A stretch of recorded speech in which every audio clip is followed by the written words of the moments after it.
નમસ્કાર મિત્રો, 12th ની અંદર બાયોલોજીમાં આજે હવે ગઈકાલે જે વાત કરી હતી એનાથી આગળ જોઈએ તો ડીએનએના કુંતલનું પેકેજિંગ. ડીએનએના કુંતલનું પેકેજિંગ આપણને પહેલાં જે લેક્ચરોમાં વાત કરેલી છે એમાં તમને બધું જ ખ્યાલ પડી ગયો છે હવે કે ડીએનએ છે એ શું છે. તો ડીએનએ છે એનું ફૂલ ફોર્મ શું છે? ડીઓક્સીરિબોન્યુક્લિક એસિડ. હવે કુંતલ, તો આપણે ગઈકાલે છે કુંતલની પણ વાત કરેલી હતી કે ડીએનએ છે તો એમાં ડબલ કુંતલ એટલે કે ડબલ હેલિક્સ યુક્ત રચના છે એ જોવા મળે છે કે જે સર્પિલ આકારે ડબલ કુંતલ છે એ ગોઠવાયેલા હોય છે. અને એનું પેકેજિંગ એટલે શું? તો કે એની અંદર શું જોવા મળે છે, એનો જે જથ્થો છે એ શેનાથી બનેલો છે. તો ગઈકાલે આપણે વાત કરી હતી કે ડીએનએ છે પોલીન્યુક્લિયોટાઇડની એક લાંબી શૃંખલા છે કે જે શેનાથી બનેલી હતી? તો કે ફોસ્ફેટ, નાઇટ્રોજન બેઝ અને પેન્ટોઝ શર્કરાથી બનેલી રચના હતી, જેને આપણે એક સિંગલ યુનિટ હતો એને શું કહેતા હતા? ન્યુક્લિયોટાઇડ. પણ આવા ઘણા બધા ન્યુક્લિયોટાઇડ છે એ જોડાઈને શું બનાવતા હતા? પોલીન્યુક્લિયોટાઇડ ચેઇન છે એ બનાવતા હતા. હવે જે આજે આપણે વાત કરવાની છે એ જે પોલીન્યુક્લિયોટાઇડ ચેઇન છે જે ડીએનએથી રંજિત છે એટલે કે ડીએનએ છે એમાં જોવા મળે છે. તો આપણે ગઈકાલે પણ વાત કરી હતી કે ડીએનએ છે તો ડીએનએની આ જે એક કુંતલ પડે છે એની લંબાઈ આપણે કેટલી કીધી હતી? તો કે 3.4 નેનોમીટર છે એ કીધેલી હતી. આ ડીએનએની જે સાઇઝ છે એ એક કુંતલની વાત કરી. આ જે એક કુંતલ છે તો એની અંદર નાઇટ્રોજન બેઝ છે એ કેટલા સમાતા હતા? તો કે 10 નાઇટ્રોજન બેઝની પેર છે એ સમાતી હતી. ત્યારબાદ વાત કરી હતી કે આ બે નાઇટ્રોજન બેઝ પેર છે તો એની વચ્ચેનું જે સ્પેસ એટલે કે જગ્યા કેટલી હતી? તો કે 0.34 નેનોમીટર છે એને જગ્યા છે જોવા મળતી હતી. આ આપણે સામાન્ય વાત ગઈકાલે કરેલી હતી. આજે જે વાત કરવાની છે એ શું કરવાની છે? તો કે જે આ પેકેજિંગ છે આપણે અહીંયા વાત કરી છે કેટલી છે? તો કે એક કુંતલની વાત કરેલી હતી. છેલ્લે સૌથી પહેલા આપણે વાત કરેલી હતી કે ડીએનએ જો એકકીય હોય તો એની રચના છે એ કેટલા? ડીએનએ છે એની લંબાઈ જોવા મળતી હતી તો કે 3.3 ગુણ્યા 10⁹ એટલે કે નેનોમીટરની અંદર છે જોવા મળતું હતું. પણ જો આ એકકીયની વાત કરીએ તો શું આવશે? એકકીય શૃંખલા જોઈએ તો 3.3 આવશે. પણ જો એ બંને જે શૃંખલા છે એનો આપણે અભ્યાસ કરવો હોય ને એનું જે માપ છે એ ગોતવું હોય તો આપણે શું કરશું? તો કે આને ગુણ્યા 2 કરવા પડશે. શું કામ? કારણ કે આ એક શૃંખલાની વાત આપણે કરેલી હતી એટલે આપણે ત્યાં એકકીય ડીએનએ કહેતા હતા. પણ અહીંયા દ્વિકીય માટે કરવું હોય તો આપણે શું કરશું? તો કે 6.6 ગુણ્યા 10⁻9 કરવી પડશે. હવે એક બેઝ પેર છે એટલે કે બે બેઝ પેર વચ્ચેની જગ્યા કેટલી છે? 0.34. તો આને ગુણ્યા આપણે શું કરવું પડશે? 0.34 કરવું પડશે. તો આપણને આખા કુંતલની અંદર કેટલી છે ડીએનએનું પેકેજ છે જોવા મળે છે એનો ખ્યાલ આવશે. હવે આ એક પેકેજની વાત કરીએ. આવું આખું લાંબુ છે એ કોષ કેન્દ્રની અંદર પેકેજ છે રંગસૂત્રમાં જોડાયેલું છે. તો એ આખા પેકેજની હવે અહીંયા વાત થઈ જશે. આ એકકીય ડીએનએ હતું, હવે આ દ્વિકીય ડીએનએ થઈ ગયું. દ્વિકીય ડીએનએ એટલે આખું જે ડીએનએ કઈ રીતે ગોઠવાયેલું છે એની બે જે નાઇટ્રોજન બેઝ છે એની વચ્ચેની જગ્યા અને આખું ડીએનએ એ બંને થઈ અને કેટલું થશે? તો કે 2.2 મીટર જેટલો હું ધરાવે છે જે લંબાઈ છે એ ધરાવે છે. તો આપણે જોઈએ તો ડીએનએ છે એ કોષ કેન્દ્રની અંદર ગોઠવાયેલું છે. કેવા કોષોની અંદર? તો કે સુકોષ કેન્દ્રીય પ્રાણીઓની અંદર. હવે જે આ ડીએનએ ગોઠવાયેલું છે તો એક જે કોષ કેન્દ્ર છે, એક કોષ છે એનું અંદરનું જે એક કોષ કેન્દ્ર છે એમાં રહેલા રંગસૂત્રની અંદર ડીએનએ મટીરિયલ છે કેટલું આવેલું છે? તો કે એક કોષની અંદર કેટલું છે? 2.2 મીટર જેટલું છે એ જોવા મળે છે. આ એક કોષની માત્ર વાત કરી છે. આવા તો આપણા બોડીની અંદર કેટલા બધા કોષો છે. અહીંયાથી આપણે ઠેઠ અમદાવાદ પહોંચીએ એટલું જનીન મટીરિયલ આપણે લાંબુ કરી શકીએ એક કોષમાંથી ભેગું કરીએ તો. પણ આ માત્ર આપણે એક કોષ માટેની ગણતરી કરેલી છે. હવે આપણે ઇકોલાઈ બેક્ટેરિયા જોઈએ. ઇકોલાઈ આપણે મેં તમને કીધું હતું કે બેક્ટેરિયા છે એની અંદર પણ જનીન દ્રવ્ય તરીકે શું આવેલું છે? ડીએનએ જ આવેલું છે. માત્ર કોની અંદર છે એ જનીન દ્રવ્ય આરએનએ આવેલું છે? તો કે વાયરસ છે એની અંદર શું આવેલું છે? આરએનએ જનીન દ્રવ્ય છે આવેલું છે. ગઈકાલે આપણે સેન્ટ્રલ ડોગમાં છે એ પ્રોસેસ છે એ જોઈ હતી, પ્રસ્થાપિત પ્રણાલી કે ડીએનએ છે એમાંથી શું બનતું હતું? એમઆરએનએ. એમઆરએનએમાંથી શું બનતું હતું? પ્રોટીન. બરાબર. હવે ઇકોલાઈ બેક્ટેરિયા છે. ઇકોલાઈ એટલે શું કહીએ છીએ આપણે? ઇશ્ચેરિશિયા કોલાઈ. એની અંદર જે છે એ શું છે? 36 માઇક્રોમીટરનો વ્યાસ ધરાવતું શું આવેલું છે? ડીએનએ છે એ આવેલું છે. આ 36 માઇક્રોમીટર છે એ વ્યાસ ધરાવતું ડીએનએ છે એ શેમાં છે? E. coli bacteria. એ શું કામ એટલું જ છે? તો કે બેક્ટેરિયાની સાઇઝ બતાવે છે. જ્યારે આપણે જે સસ્તનની અંદર મેમલ્સની અંદર જઈએ તો એની અંદર શું એનો રચના છે એ જોવા મળે છે? તો કે 2.2 મીટર જેટલું લંબાયેલું છે. અહીંયા તમે માઇક્રોમીટર ન લખો તો એની જગ્યાએ તમે શું કરી શક્યો? 10⁻6 મીટર છે એ પણ લખી શકો. તો આપણે શું કહી શકીએ? 1.36 × 10⁻6 મીટર છે એ શેમાં જોવા મળે છે? તો કે ઇકોલાઈ બેક્ટેરિયાની અંદર. હવે આજનો આપણે જે મેઇન મુદ્દો છે એ જોવાનો છે. અહીંયા મિલીમીટરમાં આવશો, માઇક્રોમીટરમાં નથી, મિલીમીટરમાં. મિલી એટલે શું આવે? 10⁻3. અહીંયા 10⁻3 મીટરની અંદર તમે લખી શકશો. આજનો જે આપણો મેઇન મુદ્દો છે એ ડીએનએનું પેકેજિંગ. પેકેજિંગ એટલે શું છે? તો કે કોઈ પણ એવો ઘટકનો જથ્થો છે એમાં સમાવેશ હશે. અહીંયા મેં એક ન્યુક્લિયોઝોમ દોરેલું છે. સૌથી પહેલાં તો ન્યુક્લિયોઝોમ એ શું છે એ હું તમને સમજાવું અને પછી તમને આ રચના છે એ સમજાવું તો વધારે ક્લિયર થશે. ન્યુક્લિયોઝોમ. હવે આપણને એ ખ્યાલ છે કે ડીએનએનો એક છેડો છે 3 પ્રાઇમ છે અને એક છેડો છે 5 પ્રાઇમ છે એ દર્શાવે છે. એક શૃંખલાની વાત કરું. બંને શૃંખલામાં આપણે ગઈકાલે અભ્યાસ કર્યો તો એક ક્યાંથી શરૂ થતી હતી? 5 પ્રાઇમથી 3 પ્રાઇમ અને બીજી 3 પ્રાઇમથી 5 પ્રાઇમ. આ આપણને સામાન્ય માહિતી છે. હવે આપણે એ પણ જોયું હતું કે ડીએનએ જે છે એની રચના આપણે જોઈએ તો એક છેડો શું ધરાવે છે? હાઇડ્રોક્સિલ સમૂહ ધરાવે છે અને એક છેડો છે એ શું ધરાવે છે? ફોસ્ફેટ ગ્રુપ છે એ ધરાવતો હોય છે. તો ડીએનએનો જે OH સમૂહ છે, હાઇડ્રોક્સિલ સમૂહ છે એ પણ ઋણ વીજભાર ધરાવે છે. ફોસ્ફેટ ગ્રુપ પણ શું ધરાવે છે? ઋણ વીજભાર છે એ ધરાવે છે. એટલે સામાન્ય રીતે ડીએનએ છે એ કેવો વીજભાર ધરાવે છે? તો કે ઋણ વીજભાર છે એ ધરાવે છે. કોણ? ડીએનએ કેવું છે? ઋણ વીજભારિત છે. શું કામ આપણે એવું કહી શકીએ? કારણ કે એની ઉપરનો જે OH ગ્રુપ છે એટલે કે હાઇડ્રોક્સિલ સમૂહ છે એ પણ ઋણ વીજભારિત છે અને ફોસ્ફેટ ગ્રુપ છે એ પણ કેવું છે? ઋણ વીજભારિત છે જોવા મળે છે. એટલે આ જે ડીએનએ છે એ કેવું છે? ઋણ વીજભારિત છે. હવે ડીએનએ છે તો ડીએનએના જે અણુઓ છે, આ જે ડીએનએની જે કુંતલ પડે છે, આ કુંતલની વચમાં શું ગોઠવાયેલું છે? તો કે હિસ્ટોન પ્રોટીન છે એ ગોઠવાયેલું છે. હવે હિસ્ટોન પ્રોટીન છે એ 2 પ્રકારના એમિનો એસિડથી છે એ જોડાયેલું છે. એ 2 પ્રકારના એમિનો એસિડનું હું તમને નામ કહું તો લાઇસિન અને આર્જેનિન. આ જે હિસ્ટોન પ્રોટીન છે એ શેનું બનેલું છે?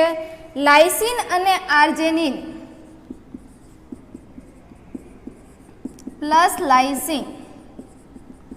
હવે આપણને એ પણ ખ્યાલ છે કે પ્રોટીન છે એ શેનાથી બને? જેમ ડીએનએ છે એ લાંબી ન્યુક્લિયોટાઇડની ચેનથી બને છે જેને આપણે પોલીન્યુક્લિયોટાઇડ કહીએ છીએ. તો અહીંયા હિસ્ટોન શું છે? પ્રોટીન. તો આ એક એમિનો એસિડ છે, અહીંયા બીજો એમિનો એસિડ છે. તો આ 2 એમિનો એસિડ વચ્ચે શું આવેલું છે? પેપ્ટાઇડ બંધ આવેલો હશે. આ એક એમિનો એસિડ તો એક હશે તો આપણે એને શું કહીએ છીએ? માત્ર એમિનો એસિડ. બીજો છે તો એને ડાય એમિનો એસિડ. તો આવા ઘણા બધા એમિનો એસિડ જોડાઈને શું બનાવે છે? પોલી એમિનો એસિડની ચેઇન છે એ બનાવશે કે જેને આપણે શું કહીએ છીએ? તો સામાન્ય ભાષાની અંદર આ બધા જ એમિનો એસિડ ભેગા થઈ અને જે લાંબી શૃંખલા બનાવે છે એને શું કહેવાય છે? તો કે પોલી એમિનો એસિડની શૃંખલા છે આપણે કહીએ છીએ કે જેને આપણી ભાષામાં શું કહીએ છીએ? પ્રોટીન. તો પ્રોટીન શેનો બનેલો છે? એમિનો એસિડના. અહીંયા જે આપણે હિસ્ટોન પ્રોટીનની વાત કરીએ છીએ તો હિસ્ટોન પ્રોટીન છે એ શેનું બનેલું છે? Amino acid. કયા 2 એમિનો એસિડથી બનેલું છે? તો કે આર્જેનિન અને લાઇસિન. આ 2 પ્રોટીન છે, 2 એમિનો એસિડ જોડાઈને શું બનાવે છે? હિસ્ટોન પ્રોટીન છે એ બનાવે છે. આ જે 2 એમિનો એસિડ છે કેવો વીજભાર ધરાવે છે? ઋણ વીજભારિત છે. એટલા માટે હિસ્ટોન પ્રોટીન કેવું છે?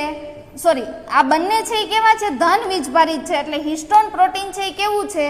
ધન વીજભારિત છે એ જોવા મળે છે. એટલે અહીંયા ધન વીજભારિત શું છે? હિસ્ટોન પ્રોટીન છે એ જોવા મળે છે. પહેલા વાત કરી તેમ ડીએનએ કેવું છે? ઋણ વીજભારિત છે. હિસ્ટોન પ્રોટીન છે એ કેવું છે? ધન વીજભારિત છે. શું કામ? કારણ કે એની અંદર રહેલા બંને એમિનો એસિડ કયા કયા? લાઇસિન અને આર્જેનિન બંને કેવા છે? ધન વીજભારિત છે. એટલે જે હિસ્ટોન પ્રોટીન છે એ કેવું છે? ધન વીજભારિત.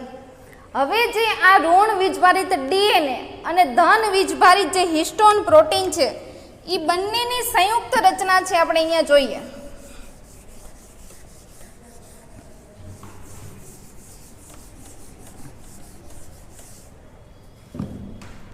જો આ જે છે બ્લુ કલરનું શું છે? ડીએનએ દોરેલું છે કે ડીએનએ ના કુંતલની અંદર શું જોવા મળે છે? હિસ્ટોન પ્રોટીન છે એ જોવા મળે છે.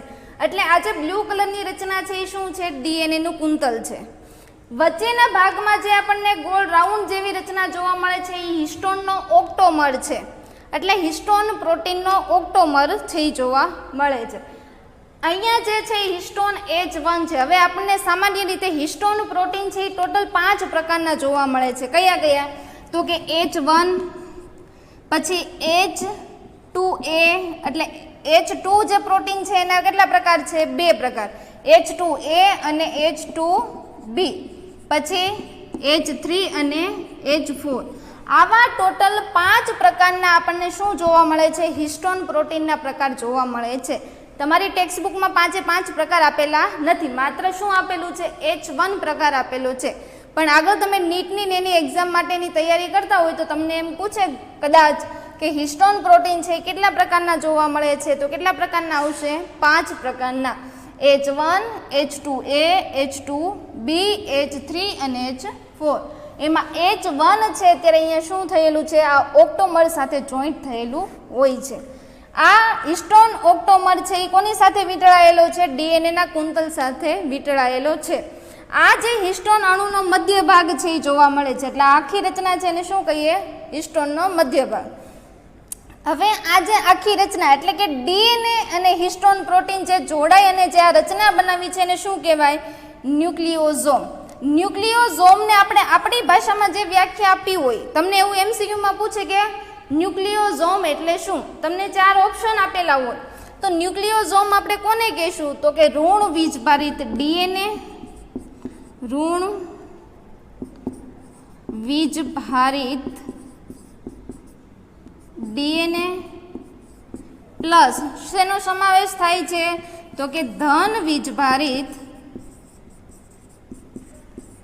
શું આવેલું છે? Histone protein. આ બંનેથી બનતી રચનાને આપણે શું કહીએ છીએ? ન્યુક્લિયોઝોમ. તો તમને એવું પૂછવામાં આવે કે ન્યુક્લિયોઝોમ એટલે શું? તો આપણે શું કહેશું? તો કે ઋણ વીજભારિત જે ડીએનએ નું સ્ટ્રક્ચર છે કે જે અહીંયા જો બ્લુ કલરની લાઈનથી જોડાયેલું છે, અને ધન વીજભારિત જે પ્રોટીન આવેલું છે કે જેને આપણે હિસ્ટોન પ્રોટીન કહીએ છીએ, એ હિસ્ટોન પ્રોટીન જે અહીંયા રેડ કલરથી દોરેલું છે એ બંનેની સંયુક્ત રચનાને આપણે શું કહેશું? ન્યુક્લિયોઝોમ. બરાબર. આવા ન્યુક્લિયોઝોમ શેની અંદર આવેલા છે? તો કે ડીએનએની જે શૃંખલા છે એની વચ્ચે વચ્ચે આવેલા છે, જેને આપણે સામાન્ય રીતે શું કહી શકીએ? ક્રોમેટીન પણ કહેવાય છે. હવે ક્રોમેટીન છે એ શું છે? તો તમે આ જે ન્યુક્લિયોઝોમ છે એની રચના તમે માઇક્રોસ્કોપ, તમને જો નીચે ફિગર આપેલી છે વ્હાઇટ કલરની અંદર જેમાં EM સ્ટ્રક્ચર છે એ દોરેલું છે. આ EM એટલે શું છે? તો EM એટલે કાંઈ નથી, ઇલેક્ટ્રોન માઇક્રોસ્કોપ છે. શું છે? Electron microscope. આ ઇલેક્ટ્રોન માઇક્રોસ્કોપની અંદર તમે એક કોષની અંદરનું કોષ કેન્દ્ર અને કોષ કેન્દ્રમાં જે રંગસૂત્ર ગોઠવાયેલા છે એ એક રંગસૂત્રિકાને આપણે શું કહીએ છીએ? ક્રોમેટીન. આખું રંગસૂત્ર લઈએ તો આપણે એને ક્રોમોઝોમ કહીએ છીએ, પણ એક જે રંગસૂત્રિકા આખું રંગસૂત્ર લઈએ તો આપણે એને શું કહીએ છીએ? ક્રોમોઝોમ. પણ એક રંગસૂત્રિકા જો લઈએ તો આપણે એને શું કહી શકીએ? ક્રોમેટીન. આ ક્રોમેટીનની અંદર ગોઠવાયેલું જે ડીએનએ છે, આ ડીએનએ નું સ્ટ્રક્ચર છે એ તમે ઇલેક્ટ્રોન માઇક્રોસ્કોપની અંદર તમે જોશો તો કેવું જોવા મળે છે? તો કે એની અંદરના જે આવા ઓક્ટોમર છે હિસ્ટોન પ્રોટીનના એ તમને આવા મણકા જેવી રચના છે એ જોવા મળે છે. આ EM માઇક્રોસ્કોપની અંદર એટલે કે ઇલેક્ટ્રોન માઇક્રોસ્કોપની અંદર તમે જોશો તો આવી મણકાયુક્ત રચના છે એ જોવા મળે છે. આ કેટલા મીટર એક કોષની અંદર જે જોવા મળે છે 2.2 મીટર, આપણે જે પહેલા ગણતરી કરી એ રીતે એક કોષની અંદર 2.2 મીટર જેટલું જનીન દ્રવ્ય છે એ લંબાયેલું હોય છે, બરાબર. હવે જે ક્રોમેટિનની વાત કરી કે જે ન્યુક્લિયોઝોમનો પુનરાવર્તિત એકમ પણ આપણે કહી શકીએ. તમને ઘણી વખત પૂછાય કે ક્રોમેટિન એટલે શું, તો આ એક ન્યુક્લિયોઝોમનો આપણે અણુ દોર્યો છે. આવી આખી મણકાયુક્ત રચના છે કે જેને આખાને સંયુક્ત રીતે આપણે શું કહી શકીએ, ક્રોમોટિન, બરાબર.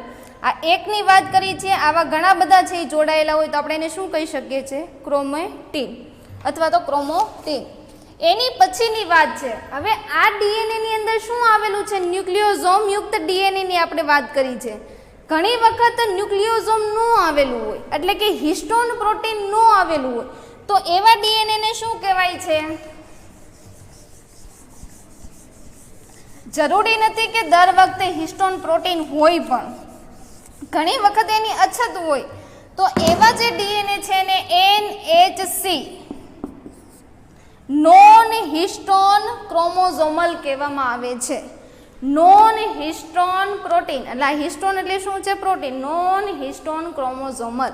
ક્રોમોઝોમલ એટલે શું, ક્રોમોઝોમ એટલે રંગસૂત્ર, કે જે રંગસૂત્રની અંદર શું નથી આવેલું, તો કે આ હિસ્ટોન પ્રોટીન નથી આવેલું, એટલે આપણે આને શું કહીએ છીએ, નોન હિસ્ટોન ક્રોમોઝોમલ.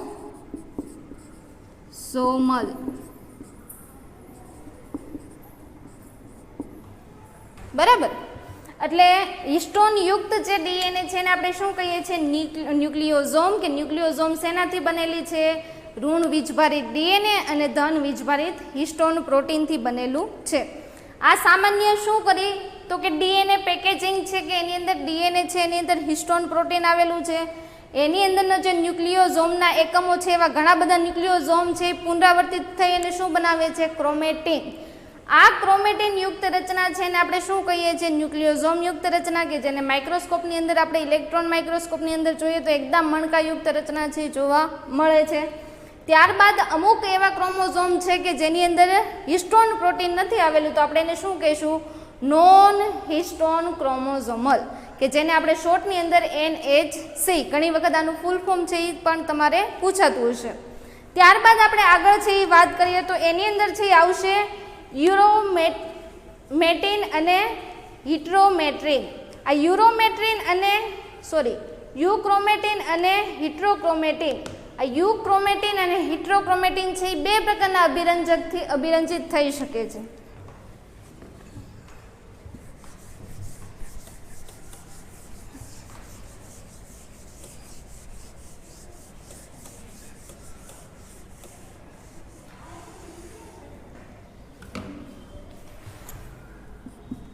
પેલું છે એ યુક્રોમેટિન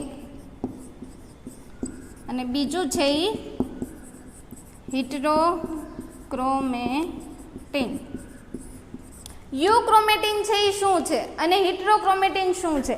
યુક્રોમેટિન છે એ આપણે અભિરંજિત કરીએ છીએ.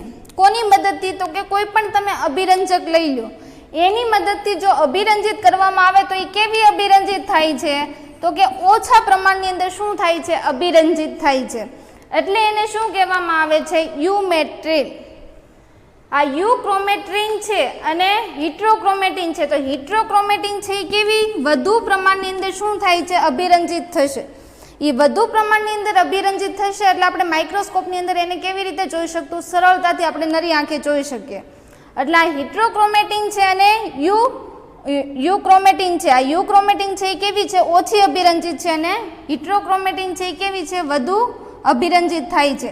ત્યારબાદ આ બંનેનું કાર્ય શું છે, તો કે જ્યારે ડીએનએ માંથી આરએનએ નું પ્રત્યાંકન કરવાનું છે. આપણે ગઈકાલે ભણી ગયા છે ડીએનએ માંથી શું બનાવવાનું છે, mRNA. આ mRNA બનવાની પ્રક્રિયાને આપણે ગઈકાલે કીધું હતું શું કહેવાય, પ્રત્યાંકન.